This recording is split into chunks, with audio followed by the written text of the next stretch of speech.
هغه ورته چیغه وی الله ته وایه مونږ ورید برید شو، اور دی، ګرمي ده، تنده ده، تکلیف دی چې الله مړه کي، مرګ را باندې راولي.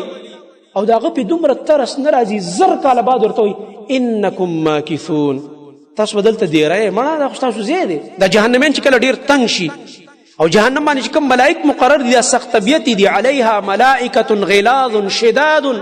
الله قرآن کې فرمایي جهنم باندې چې کوم ملائک ما مقرر کړي دي، دا داسې ملائک دي چې دا سخت طبیعت دي، زړونو کې په چا ترس نه راځي، ځکه په دومره سخت ځای مقرر کړي دي. لا يعصون الله ما امرهم، دا الله د حکم هیڅ نافرماني نه کوي. دا جهنمین به هغوی ته ډېرې چغې ووهي چې ګوره الله رب العالمین ته ووایي یخفف عنا یوما من العذاب، ای یو ورځ عذاب دې رانه کم کړي. ګوره د یو ورځ د عذاب چوټې غواړي، یو ورځ عذاب دې الله زموږ نه کم کړي. سخت عذاب کې مبتلا یو.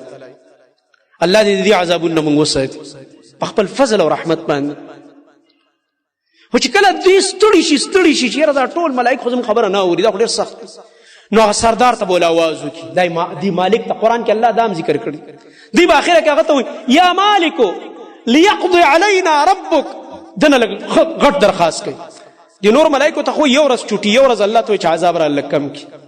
ده ته به وایي ای مالک چې ته د جهنم داروغی او الله په موږ مقرر کړی، د جهنم د ټولو ملایکو مشر یې، الله رب العالمین ته وایي چې موږ ټول په یو ورځ مړه کړي، ختم کړي، چې مرګ را باندې راشي، مرګ سره خلاص شو د عذاب نه کنه. سبحان الله. والله سړی حیران چې کله کله دا داسې ایتونه او احادیث سړی ګوري، د دنیا نه زړه تور شي. موږ څه په دوکه کې پراته یو، څه ډرامې وکړه، لږې مبتلا یو، ځان لم دوکه ورکړې ده، ځان له فریب ورکړ، سخت قیسې را روانې دي. والله زر کاله بعد ورته دا جواب ورکړي، دومره زړه سخت دی.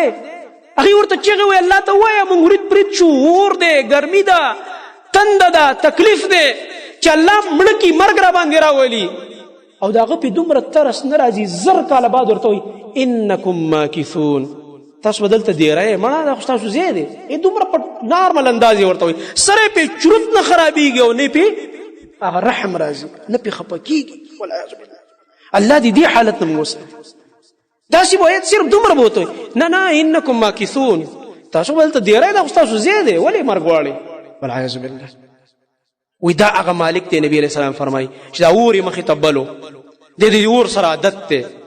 الله رب العالمین حدیث کې راځي وایي چې ایمان راوړي، په دې خبر به ایمان راوړي چې ان الجنة حق والنار حق، جنت هم حق دی او جهنم هم.